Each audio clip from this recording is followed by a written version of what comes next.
Bonjour à tous, alors on se retrouve aujourd'hui pour une nouvelle séance d'unboxing. Voilà, j'ai fait l'acquisition de quelques oracles et puis d'un jeu de tarot, donc j'avais envie de le découvrir avec vous, de le déballer avec vous. Donc il s'agit du tarot du troisième regard, d'accord, qui se présente comme ça.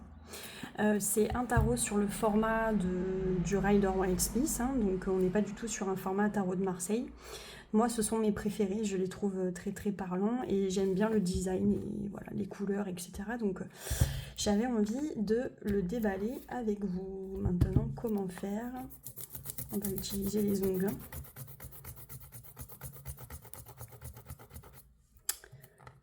J'espère que vous allez bien. Pour ceux qui ont commencé leurs vacances en ce week-end, en ce début de mois. Allez, donc comme vous pouvez le voir, on est sur une boîte qui se présente comme ça. Bon, moi j'adore les couleurs.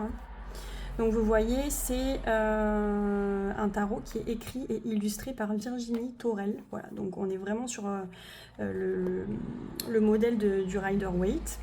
Ce tarot, illustré et écrit par Virginie Torel, est conçu comme un outil d'aide à l'introspection et une forme de thérapie ludique.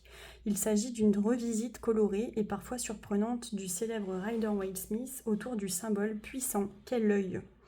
Le troisième œil ou troisième regard est en effet celui de la connaissance de soi, qui nous encourage à sonder les profondeurs de notre âme. Envisagez chaque tirage comme une invitation à sonder ce qui sommeille au plus profond de vous-même et surtout, amusez-vous. Donc c'est un tarot qui est publié aux éditions Le Lotus et l'Éléphant. Voilà.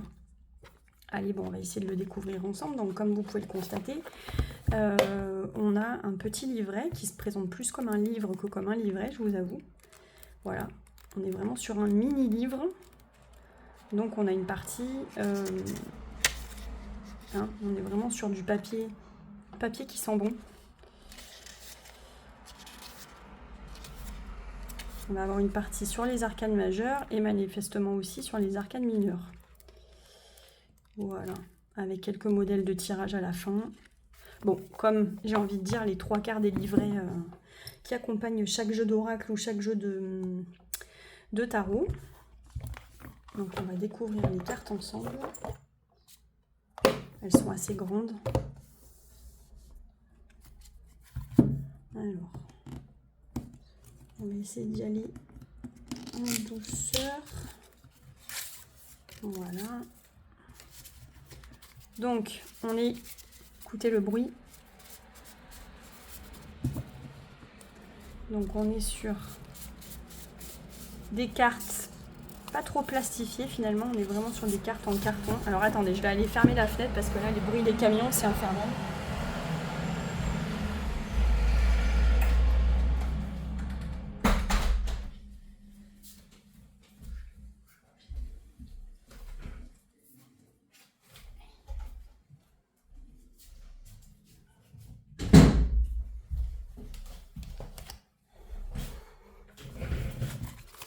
Alors, on a les arcanes majeures ici. J'adore les illustrations. Et puis les arcanes mineures. Bon, il est super beau. Au niveau maniabilité, ouais, on n'est pas trop mal. Par contre, je pense que...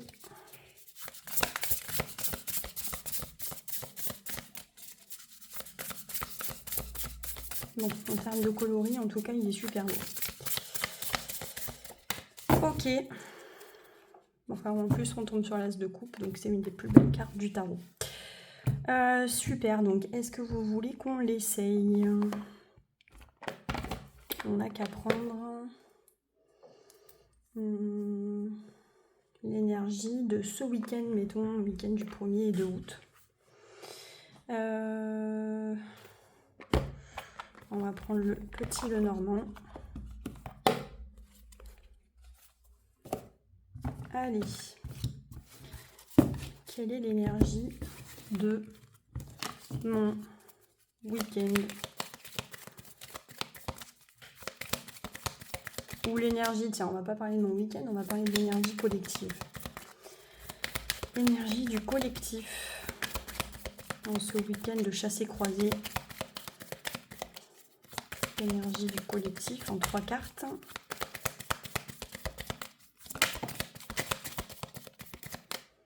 L'ours.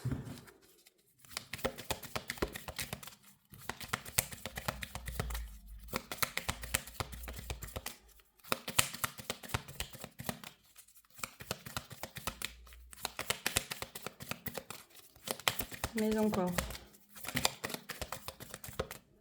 La perle.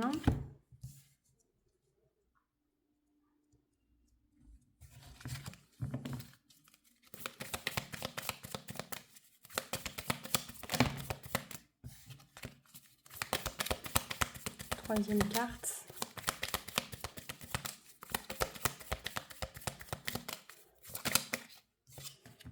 La cigogne. Bon, on va nous parler de maternité là, en l'occurrence. Maternité, bien entendu, départ en vacances avec la cigogne, donc déplacement. L'ours, ça peut représenter plusieurs choses. Soit on part du principe que l'ours et la cigogne peuvent représenter la mer, d'accord, mais aussi tout ce qui a trait à la mer, donc le soin, la douceur, etc. Le fait aussi d'être le pilier de la famille. Donc on peut nous parler de famille aussi, mais avec l'ours, on peut aussi nous parler de figure du patron au travail. Donc une forme de force tranquille comme ça, donc il y a quand même des efforts à faire sur le plan pro. Ok.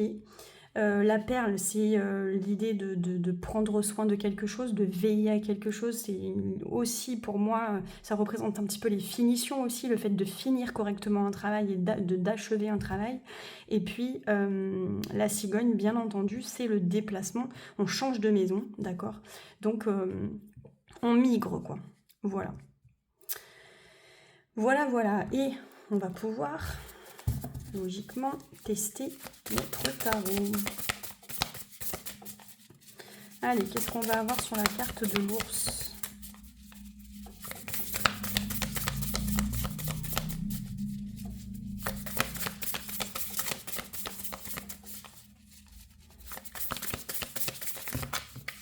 Bon, là, il y en a trop. Donc, si on n'arrive pas à les faire tomber, on ira les chercher manuellement. Allez, sur l'ours.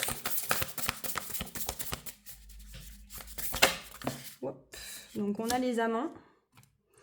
Les amants, les amoureux. Alors, vous voyez, on peut nous parler dans le cadre d'un couple ou d'une association, d'une figure comme ça, d'accord, d'une figure d'autorité. C'est un petit peu la domination malgré tout, donc c'est l'idée de prendre le dessus sur une situation aussi. Les amants, on va nous parler d'association, on va évidemment nous parler de couple, on va nous parler de choix, donc de décision. Donc il y a des décisions importantes à prendre ce week-end, d'accord, bien entendu. Sur le plan vraiment collectif, on peut nous parler d'un homme politique, ou on peut nous parler d'une personnalité politique effectivement importante, ou personnalité publique, d'accord, qui va potentiellement aussi s'exprimer sur le plan comment dire, décisionnel, donc voilà, une décision importante, un choix important, une direction en tout cas qu'il faut prendre, mais ça peut être une personnalité publique importante, voilà, qui pèse, ok, qui pèse dans le game, comme dirait l'autre. Avec les amants, on peut nous parler d'une association, d'une coopération. Alors là, en ce moment, on parle beaucoup d'Union européenne, je ne sais pas si vous avez fait attention. Donc voilà, si on est vraiment sur le plan collectif, encore une fois, on peut avoir une lecture, dès qu'on est sur le collectif, on peut avoir une lecture très psychologique, très matérielle, voilà, très ancrée dans le concret, ou au contraire une vision beaucoup plus aérienne des choses et des événements.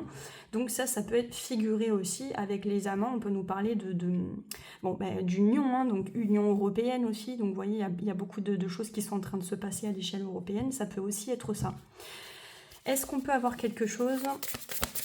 Donc là, je vais vraiment vous parler du micro et du macro. Alors, la perle. Toutes les cartes sont mélangées, hein, donc vraiment, on n'est pas que sur des arcanes majeurs. Ou au contraire, ça peut être la signature d'un accord, d'un traité avec les amants, d'accord? Donc on peut s'unir en prévision ou dans un objectif particulier. Voilà.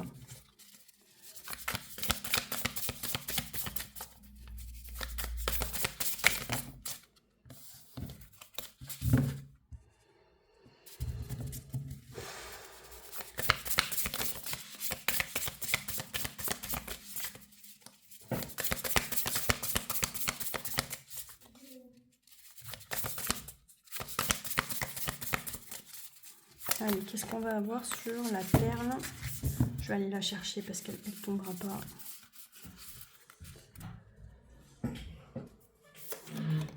On a le 6 de coupe. Donc avec le 6 de coupe, on va nous parler de famille, d'enfants. Dans le en dos de deck, on va avoir quoi? On va avoir le l'as de bâton. Donc, nouveaux projets, nouvelles entreprises, voilà, nouvelles activités aussi.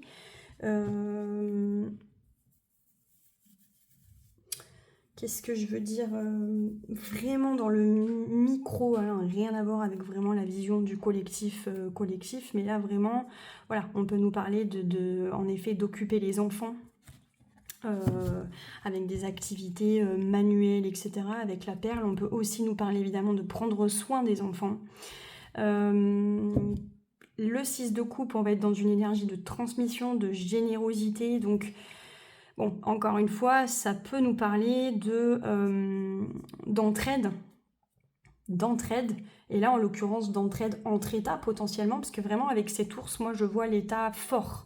Donc le concept de nation, d'État-nation, le concept de personnalité politique, publique, vraiment qui pèse sur la scène publique. Donc là, encore une fois, si on adopte une vision plus, plus haute des choses et des événements. Donc bien entendu, on nous parle de départ en vacances, mais on va aussi nous parler de générosité, d'entraide, donc mise en place aussi de dispositifs, peut-être aussi de protection des populations, etc. Donc on peut vraiment être là-dedans.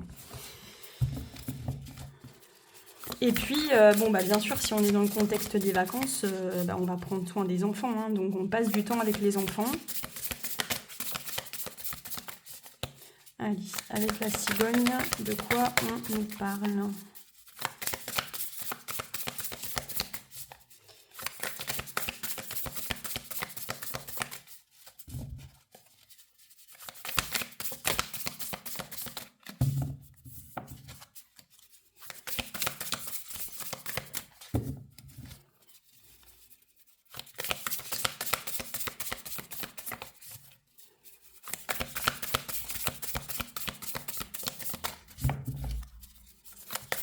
Allez, qu'est-ce qu'on a sur la cigogne?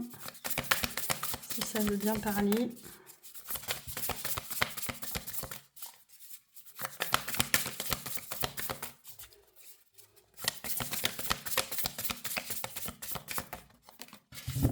Ok, bon, ça veut pas parler. Donc du coup... Hop, on a quoi? Bon, ouais. Celle de coupe. On peut vraiment quand même nous parler de la situation qui se passe là à la frontière espagnole. Pourquoi? Parce que vous voyez, vous avez des populations jeunes qui, je pense aussi, là, sont à la recherche de quelque chose de précieux avec la perle rare, quelque chose, une forme d'Eldorado aussi, d'accord? Et là, si on a toujours cette lecture politique, on nous parle de décision publique, d'accord? Décision importante dans le cadre d'un traité, d'une décision, d'un accord ou d'une union de pays, hein, quelque chose sur le plan institutionnel en tout cas, d'accord? Donc là, population jeune qui sont en quête de quelque chose, donc voilà, qui se mettent aussi en mouvement, entraide, etc. En tout cas, il y a une démarche, ok? Et là, avec la cigogne, encore une fois, les déplacements de population. Mais là, vous voyez, avec le 5 de coupe, on est sur une énergie de quitter quelque chose, de deuil, de tristesse, voilà, quelque chose de compliqué quand même, de lourd, de triste. Donc on a le cœur lourd malgré tout en quittant quelque chose. Alors est-ce que c'est ça? Voilà. Est-ce que ça nous parle de ça? Ou est-ce que avec la cigogne, on nous parle tout simplement de peut-être de départs en vacances qui vont être contrariés, de déceptions, de choses comme ça, c'est possible. Mais ce qui me fait dire qu'on nous parle de la situation là, à la frontière européenne, c'est vraiment... là, j'ai demandé le collectif, donc c'est ce qui ressort.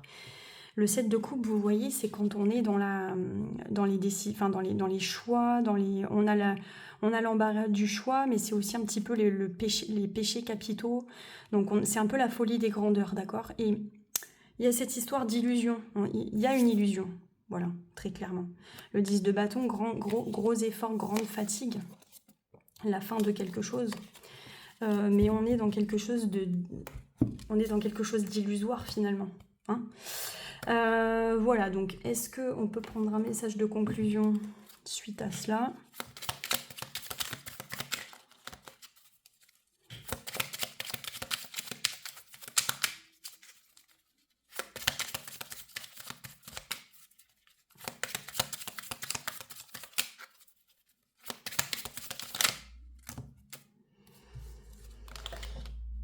Il y en a trop.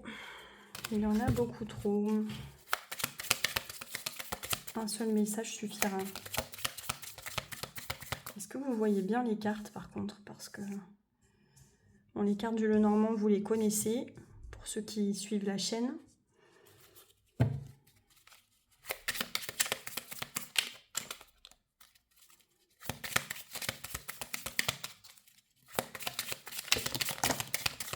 Non, là, il y en a trop, beaucoup trop. Sinon, on va aller le chercher manuellement. Là, c'est trop compliqué. Allez, un seul message. Voilà. L'empereur, vous voyez, donc l'empereur, ça peut encore une fois nous parler de figures politiques, de traités, voilà, de construction, d'accords, de choses comme ça. Donc l'empereur, c'est quelqu'un qui est assis, donc qui a l'idée de pouvoir, d'autorité, donc on est vraiment là-dedans. Je t'offre la structure et la discipline nécessaires pour bâtir ton empire. Avec autorité et détermination, trace ton chemin vers la réalisation de tes ambitions. La stabilité est ton fondement et ta volonté le pilier de ta réussite. Dirige avec sagesse et force. Donc là, on est vraiment là-dedans. Regardez, la figure de l'ours, c'est la force. Et en même temps, la perle, on est dans la sagesse, on est dans la patience, on est dans la douceur, on est dans quelque chose, on est dans le respect aussi de l'humain. Voilà, bien entendu, avec la cigogne, on va être sur les mouvements, hein, d'accord, mouvements de population, mais aussi protection des populations. C'est aussi ce qu'on peut lire, d'accord, ce qui ressort de ça. Ok, voilà, donc c'est une très belle conclusion finalement pour ce tirage. Bon, voilà comment on procède à une guidance entre un oracle et un tarot. Encore une fois, comme je vous le disais, n'hésitez pas à me faire part de vos remarques si vous souhaitez proposer du contenu ou des pistes d'amélioration. Si vous aimez le contenu, likez aussi sous les vidéos. Et puis surtout, abonnez-vous parce que ça m'aidera beaucoup. Je suis une petite chaîne qui commence, hein, donc voilà, si vous aimez le contenu, portez-moi, portez la chaîne pour que je puisse forcément hein, avoir un meilleur référencement et puis et proposer encore d'autres choses. Mais n'hésitez pas vraiment à communiquer avec moi. Moi, je suis à l'écoute de vos pistes d'amélioration et puis peut-être d'idées de guidance ou voilà. Donc voilà, vous pouvez me joindre aux Arcanes de Thémis, que ce soit sur Facebook, Insta ou YouTube. Merci beaucoup pour votre écoute et à bientôt.